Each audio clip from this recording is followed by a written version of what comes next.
Yeah, I think people confuse, the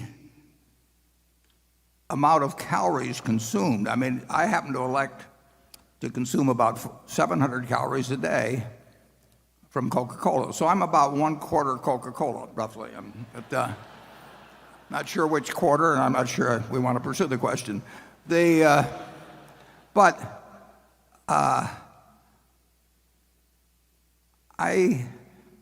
I think if you decide that sugar generally is something that the human race shouldn't have, I think the average person consumes something like 150 pounds of dry weight sugar a year, 125 pounds. I mean, what's in Coca-Cola largely, where the calories come from, is sugar.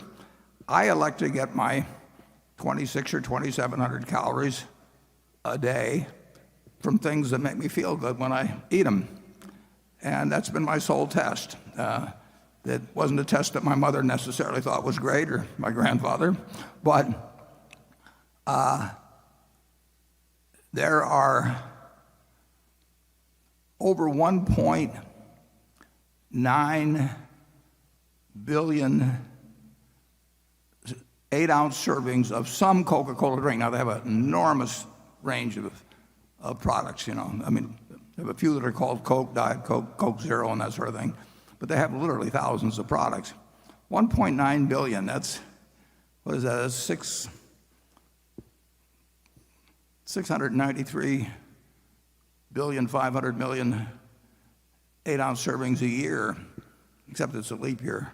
That's almost 100 8-ounce servings per capita for 7 billion people in the world every year. And that's been going on since 1886.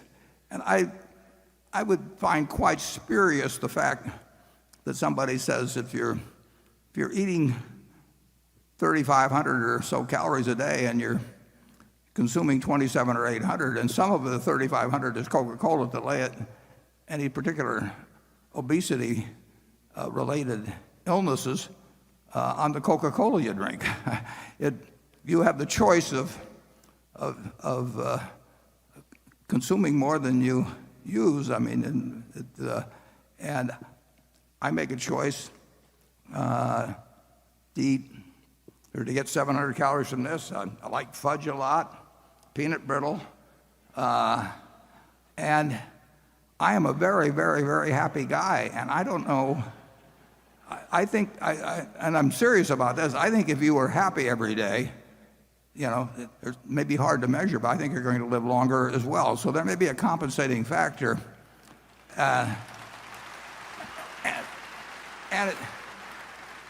really wish I'd had a twin, and that twin had eaten broccoli his entire life, and we both consumed the same number of calories. I know I would have been happier.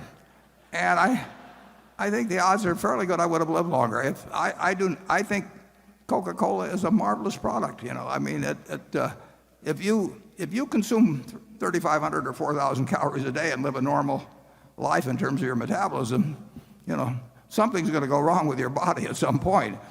But if you balance out the calories so that you don't become obese, I have not seen evidence that convinces me that I'll make it. It'll be more likely I reach 100 if I suddenly switch to water and broccoli. Incidentally, a friend of mine, R.J. Miller, a remarkable man, born about 100 miles from here west, 8th child, near Shelby, Nebraska. He said Shelby's population was 596 and it never changed, because every time some girl had a baby, a guy had to leave town. It was a very stable. But R.J. went on to be president of Ford Motor Company from this farm near Shelby, and he had his 100th birthday on March 4th of this year. So I went out to see R.J. for his birthday on March 4th, and R.J. told me that there were 10,000 men in the United States that had lived to be 100 or greater, and there were 45,000 women that were 100 or greater. So I came back and I checked that on the internet. I went to those census figures, and sure enough, that is the ratio. There's 10,000 men over 100 roughly and 45,000 women. So if you really want to improve your longevity prospects, I mean, a guy in my position, you have a sex change. I mean, you're 4.5 times more likely to get to be 100. That sounds like one of those studies that people put out. It's just a matter of fact, folks. I think I'll have Charlie go first, though, on that one. Charlie, do you have any comments? Well, have some fun. I like the peanut brittle better than the Coke, but I drink a lot of Diet Coke, and I think the people who ask questions like that one always make one ghastly error that's really inexcusable. They measure the detriment without considering the advantage. Well, that's really stupid. That's like saying we should give up air travel through airlines because 100 people die a year in air crashes or something. That would be crazy. The benefit is worth the risk. And if every person has to have about 8 or 10 glasses of water every day to stay alive, and it's pretty cheap and sensible and improves life to add a little extra flavor to your water and a little stimulation and a little calories if you want to eat that way, there are huge benefits to humanity in that, and it's worth having some disadvantage. We ought to have almost a law in the editorial, I'm sounding like Donald Trump, where these people shouldn't be allowed to cite the defects without citing the offsetting advantage. It's immature and stupid.